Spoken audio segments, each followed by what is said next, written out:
ನಮಸ್ಕಾರ ಸ್ನೇಹಿತರೆ, ಈ ದಿನದ ವಿಶೇಷ ಮಾಹಿತಿ ಏನಪ್ಪಾ ಅಂದ್ರೆ Swachh Bharat mission SPM scheme ಅಂದ್ರೆ ಮನೆಯಲ್ಲಿ ಶೌಚಾಲಯ ನಿರ್ಮಾಣಕ್ಕೆ 20,000 ರೂವರೆಗೆ ಸಹಾಯಧನ. ನಿಮ್ಮ ಮನೆಯಲ್ಲಿ ಶೌಚಾಲಯ ಇಲ್ಲದೆ ಇದ್ರೆ ಸರ್ಕಾರ ನೀಡುತ್ತಿರುವ ಈ ಸೌಲಭ್ಯವನ್ನ ಬಳಸಿಕೊಂಡು 20,000 ರೂವರೆಗೆ ಸಹಾಯಧನ ಪಡೆದು ಸ್ವಂತ ಶೌಚಾಲಯವನ್ನ ನಿರ್ಮಿಸಿಕೊಳ್ಳಬಹುದು. ಹಾಗಿದ್ರೆ ಈ ಯೋಜನೆಯ ಪ್ರಮುಖ ಉದ್ದೇಶ ಏನಪ್ಪಾ ಅಂದ್ರೆ ಬಯಲು ಶೌಚ ಪದ್ಧತಿನ ನಿರ್ಮೂಲನೆ ಮಾಡಬೇಕು ಅಂತ ಸರ್ಕಾರ ಈ ಯೋಜನೆಯನ್ನ ನಿರ್ಮಿಸಿದೆ. ಹಾಗಿದ್ರೆ ಯಾವ ಯಾವ ಕುಟುಂಬಗಳಿಗೆ ಯಾವ ಯಾವ ವರ್ಗಾನುಸಾರ ನಿಮಗೆ ಹಣ ದೊರೆಯಲಿದೆ ಅಂತ ನೋಡೋಣ ಬನ್ನಿ. BPL ಕುಟುಂಬಗಳಿಗೆ 12,000 ರು ಸಹಾಯಧನ ಸಿಗಲಿದೆ. ಹಾಗೆ SC/ST ವರ್ಗದ ಫಲಾನುಭವಿಗಳಿಗೆ 12,000 ಕೇಂದ್ರ ಅನುದಾನ ಪ್ಲಸ್ 8,000 ಅಂದ್ರೆ ಒಟ್ಟಾರೆ 20,000 ರಾಜ್ಯ ಮತ್ತು ಕೇಂದ್ರ ಸೇರಿ 20,000 ಅನುದಾನ ಸಿಗಲಿದೆ. ಕೆಲವು ವಿಶೇಷ ವರ್ಗಗಳು ಯಾರಪ್ಪ ಅಂದ್ರೆ ಭೂಹೀನ ಕಾರ್ಮಿಕರು, ದಿವ್ಯಾಂಗರಿಗರು ಮತ್ತೆ ಮಹಿಳಾ ಪ್ರಧಾನ ಕುಟುಂಬಗಳು, ಇವರು ಕೂಡ ಅರ್ಹರಾಗಿರ್ತಾರೆ. ಈ ಮೊತ್ತವನ್ನ 2 ಹಂತಗಳಲ್ಲಿ ನೇರವಾಗಿ ಫಲಾನುಭವಿಯ ಬ್ಯಾಂಕ್ನ ಖಾತೆಗೆ ಜಮಾ ಮಾಡಲಾಗತ್ತೆ. ಹಾಗಿದ್ರೆ ಯಾವ ಅರ್ಹತೆ ಮೇಲೆ ಇವರಿಗೆ ಸಹಾಯ ಮಾಡತ್ತೆ ಅಂತ ಅನ್ನೋದಾದ್ರೆ ಅರ್ಜಿದಾರರು ಕರ್ನಾಟಕದ ಸ್ಥಾಯಿ ನಿವಾಸಿಯಾಗಿರ್ಬೇಕು, ಮನೆಯಲ್ಲಿ ಈಗಾಗಲೇ ಶೌಚಾಲಯ ವ್ಯವಸ್ಥೆ ಇರಬಾರ್ದು, ಹಿಂದೆ ಯಾವುದೇ ಸರ್ಕಾರಿ ಶೌಚಾಲಯ ಸಹಾಯಧನವನ್ನ ಪಡೆದಿರಬಾರ್ದು, ಇವರು ಬಡತನ ರೇಖೆಗಿಂತ ಕೆಳಗಿನ ಕುಟುಂಬಗಳಿಗೆ ಮೊದಲ ಆದ್ಯತೆಯನ್ನ ಸರ್ಕಾರ ನೀಡ್ತಾ ಇದೆ. ಕೆಲವು ಸಂದರ್ಭಗಳಲ್ಲಿ APL ಕಾರ್ಡ್ ಹೊಂದಿರುವವರಿಗೂ ಕೂಡ ಅವಕಾಶ ಇದೆ.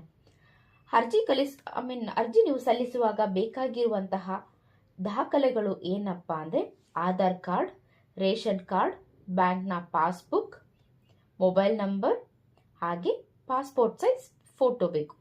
ನಿರ್ಮಾಣ ಹಂತದ ಶೌಚಾಲಯದ ಫೋಟೋ ಹಾಗೆ ಇನ್ನು ಕೆಲವು ಮಾಹಿತಿಗಳು ಅಗತ್ಯವಾಗಿ ಬೇಕಾಗತ್ತೆ. ಹಾಗಿದ್ರೆ ಆನ್ಲೈನ್ ಅರ್ಜಿ ಸಲ್ಲಿಸೋದು ಹೇಗೆ ಅಂತ ನೋಡೋಣ ಬನ್ನಿ. ನಗರದ ಪ್ರದೇಶದವರು SBM ಅರ್ಬನ್ ಪೋರ್ಟಲ್ ವೆಬ್ಸೈಟ್ಗೆ ಭೇಟಿ ನೀಡಬೇಕು. ಅಲ್ಲಿ ಸಿಟಿಸನ್ ರಿಜಿಸ್ಟ್ರೇಷನ್ ಅನ್ನೋದನ್ನ ಆಯ್ಕೆ ಮಾಡಿ ನೀವು ಅಲ್ಲಿ ರಿಜಿಸ್ಟರ್ ಮಾಡ್ಕೋಬೇಕು. ರಿಜಿಸ್ಟರ್ ಆದ ನಂತರ ಲಾಗಿನ್ ಮಾಡಿ ನಿಮ್ಮ ಅರ್ಜಿಯ ಫಾರಂ ಅನ್ನ ಫಿಲ್ ಮಾಡಿ ನಂತರ ಅಗತ್ಯವಿರುವಂತಹ ದಾಖಲೆಗಳನ್ನ ಅಪ್ಲೋಡ್ ಮಾಡಿ ಸಬ್ಮಿಟ್ ಬಟನ್ ಮೇಲೆ ಪ್ರೆಸ್ ಮಾಡಬೇಕು.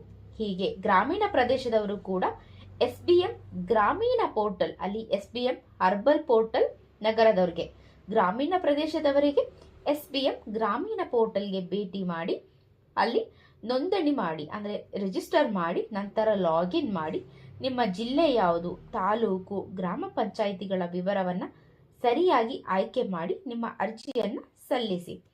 ಹಾಗಿದ್ರೆ ಅರ್ಜಿ ಸಲ್ಲಿಸಿದ ಬಳಿಕ ಸಂಬಂಧಿತ ಅಧಿಕಾರಿಗಳು ಸ್ಥಳ ಪರಿಶೀಲನೆಯನ್ನ ನಡೆಸ್ತಾರೆ. ಹಾಗಿದ್ರೆ ಹಣ ಹೇಗೆ ಜಮಾ ಆಗತ್ತೆ ಅಂದ್ರೆ ಗ್ರಾಮ ಪಂಚಾಯಿತಿ ಅಥವಾ ನಗರ ಸ್ಥಳೀಯ ಸಂಸ್ಥೆಯು ಅಧಿಕಾರಿಗಳು ನಿಮ್ಮ ಮನೆಗೆ ಭೇಟಿ ನೀಡ್ತಾರೆ. ಮತ್ತೆ ಶೌಚಾಲಯ ನಿರ್ಮಾಣದ ಪ್ರಗತಿಯನ್ನ ಪರಿಶೀಲಿಸಿ ನಂತರ ನಿರ್ಮಾಣದ ಹಂತದ ಫೋಟೋಗಳನ್ನು ಅಪ್ಲೋಡ್ ಮಾಡಬೇಕು.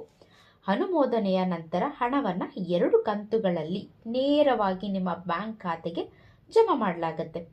ಮನೆ ಶೌಚಾಲಯದಿಂದ ಸಿಗುವಂತಹ ಪ್ರಯೋಜನಗಳು ಏನಪ್ಪಾ ಅಂದ್ರೆ ಮೊದಲನೇದಾಗಿ ರೋಗರಹಿತ ಗ್ರಾಮ ಮತ್ತು ನಗರ, ಪರಿಸರ ಸಂರಕ್ಷಣೆ ಆಗತ್ತೆ, ವೈದ್ಯಕೀಯ ವೆಚ್ಚದಲ್ಲಿ ಉಳಿತಾಯ ಕೂಡ ಆಗತ್ತೆ, ಮಹಿಳೆಯರ ಭದ್ರತೆ, ಮಕ್ಕಳಿಗೆ ಆರೋಗ್ಯಕರ ಪರಿಸರ. ಇದು ಕೇವಲ ನಮ್ಮ ವೈಯಕ್ತಿಕ ಸೌಲಭ್ಯವಲ್ಲ, ನಮ್ಮ ಸಮೂಹದ ಆರೋಗ್ಯ ಮತ್ತು ಗೌರವದ ವಿಷಯವಾಗಿದೆ.